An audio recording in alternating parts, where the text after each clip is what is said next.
کر چلتی، جہاں جانا ہوتا تشریف لے جاتے، پھر واپس آ جاتے.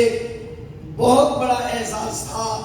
مگر شیخ لکھتے ہیں اللہ تعالیٰ نے جب ہمارے نبی کو نوازنا چاہا تو معراج کی رات سلیمان علیہ السلام کو تو زمین پر پھرایا گیا تھا، مگر ہمارے نبی کے لیے زمین کو سمیٹا گیا.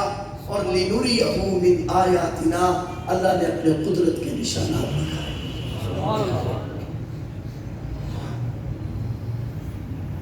اللہ کے پیغمبر ہیں حضرت یوسف علیہ السلام. اللہ جل شانہ نے یوسف علیہ السلام کو حسن سے نوازا، خواب کی تعبیر سے نوازا. حضرت یوسف علیہ السلام کا حسن، آپ بہت بڑے حسین تھے، مگر محدثین نے لکھا ہے کہ حسن کے 10 حصے کیے گئے، 9 حصے امام الانبیاء حضرت محمد رسول اللہ صلی اللہ علیہ وسلم کو دیا گیا، اور 10ویں حصے کے پھر 2 حصے کیے گئے. آدھا حسن حضرت یوسف علیہ السلام کو دیا گیا اور آدھا حصہ کل کائنات کو دیا گیا. حضرت یوسف علیہ السلام کو اللہ تعالیٰ نے خواب کی تعبیر کا علم دیا تھا.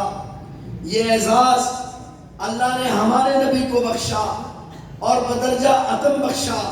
شیخ عبدالحق لکھتے ہیں کہ حضرت یوسف علیہ السلام کو خواب کی تعبیر کا علم دیا گیا، مگر قرآن کریم کے مطالعے سے معلوم ہوتا ہے کہ آپ نے 3 خوابوں کی تعبیر کی. لیکن جب ہم احادیث کا مطالعہ کرتے ہیں تو میرے اور آپ کے آقا و مولا امام الانبیاء حضرت محمد رسول اللہ صلی اللہ علیہ وسلم نے سینکڑوں خوابوں کی تعبیر کی. گویا خواب کی تعبیر کا علم اگر یوسف علیہ السلام کو دیا گیا تھا تو ہمارے نبی کو بھی خواب کی تعبیر کا علم دیا. اللہ کے پیغمبر ہیں حضرت ابراہیم علیہ السلام. ابراہیم علیہ السلام اللہ کے خلیل ہیں. کیا ہے؟ بولو ذرا. خلیل کس کو کہتے ہیں؟ بخیلوں والا معنی نہیں کرنا. خلیل کہتے ہیں اس دوست کو جو اپنا سب کچھ قربان کر دے. اور میں نے شاید پہلے بھی مسئلہ ذکر کیا ہو، اکثر ذکر کرتا ہوں کہ دنیا میں خلیل 2 ہیں. ایک خلیل ہے اللہ کے اور ایک خلیل ہے رسول اللہ صلی اللہ علیہ وسلم. اللہ کے خلیل ہیں ابراہیم علیہ السلام، رسول اللہ کے خلیل ہیں سیدنا ابو بکر صدیق رضی اللہ تعالیٰ. سبحان اللہ. اللہ کے خلیل نے بھی اللہ پہ سب کچھ لٹایا. رسول اللہ کے خلیل نے بھی رسول اللہ پہ سب کچھ لٹایا. اللہ نے اپنے خلیل کو فرمایا انی جاعلک للناس اماما، میں نے آپ کو آنے والی انسانیت کا امام بنا دیا. رسول اللہ صلی اللہ علیہ وسلم نے بھی اپنے خلیل کو فرمایا مرو ابا بکر فلیصلی بالناس، ابو بکر سے کہو نماز پڑھے. اور میں نے شاید پہلے بھی ذکر کیا ہو، اکثر جگہ ذکر کیا کرتا ہوں، یہ نماز پڑھانے کا طرز بھی عجیب تھا. حضرات اساتذہ بیٹھے ہیں، میرے لیے بڑے امتحان کا وقت ہے. یہ بھی بڑی عجیب بات تھی. یہ ڈاکٹر علامہ صاحب نے لکھی ہے. میں نے پہلے عرض کیا میری اپنی کوئی بات نہیں. ڈاکٹر صاحب لکھتے ہیں کہ یہ جو انتخاب تھا یہ سنت اللہ کے مطابق تھا. اللہ تعالی جب خلافت دینے لگے تو اللہ کے سامنے بھی 2 قومیں تھیں، ایک فرشتے اور ایک انسان.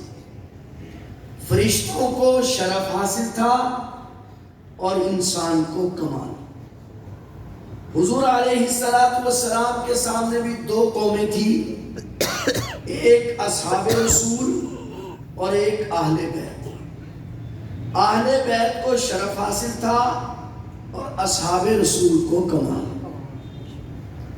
اللہ نے جب اپنی خلافت دینا چاہی، قال ربک للملائکۃ انی جاعل فی الارض خلیفہ، تو اللہ نے کمال کو، انسان کو کمال حاصل تھا، فرشتے کو شرف، تو اللہ نے کمال کو آگے کیا اور فرشتوں کو کہا کہ اس کو سجدہ کرو۔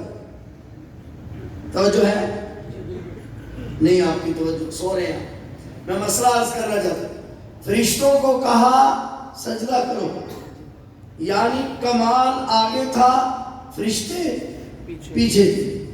کمال کے سامنے فرشتے سجدہ ریز تھے، تو جو فرشتے تھے انہوں نے سجدہ کیا، اور جس نے نہیں کیا وہ ان میں سے تھا؟ جی نہیں۔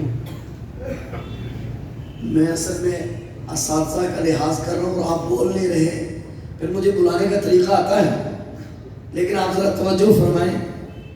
جس نے سجدے سے انکار کیا وہ ان میں سے تھا؟ نہیں۔ جب یہاں باری آئی تو کہا مرو ابا بکر، ابو بکر سے کہو نماز پڑھائیں۔ ابو بکر صدیق مصلی پر گئے۔ میں اپنے انداز میں کہتا ہوں، وہاں آگے ہوئے آدم، فرشتوں نے آ کر سجدہ کیا، اللہ نے حکم دیا فرشتوں سجدہ کرو۔